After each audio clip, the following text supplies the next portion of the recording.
ustakalarimiz uchun foydali ma'lumot. Buni bilganlar biladi, bilmaganlar uchun. Qardan Kristavinani ko'pchilik alishtiryapti. Alishtirib qo'yib bergandan keyin vibratsiya paydo bo'lyapti mashinada. Ko'p damaslik yo'qdi. Bizga uni sabablaridan bittasi Kristavinani metka qo'ymasdan almashtirishyapti. Ko'pchilik unga metka qo'yish kerak. Agar metka qo'ymasanglar balansirovka qochib ketadi.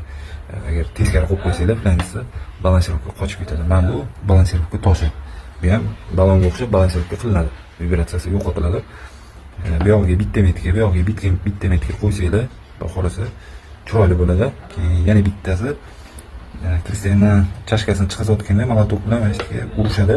Mana teshib qoladi. Ko'rayotgan bo'lsa, teshib qolgan, degan xuddi shunaqa. Mana bu reduktor flanjisi o'tga yopishganda notekis bo'ladi. Notekisligini hisobiga sal uradi, vibratsiya paydo bo'ladi. Iloji boricha Kristavinani almashtirgandan keyin bolgarka bilan chiroyli qilib tekislab olsanglar, xudo xolasa zo'r bo'ladi.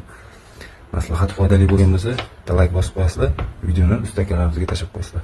Bizning Kristavinasini almashtirishgan, metka qo'yishgan, lekin mana bu joyi qiyshayib yotibdi. Shuni hisobiga mashinada vibratsiya bor.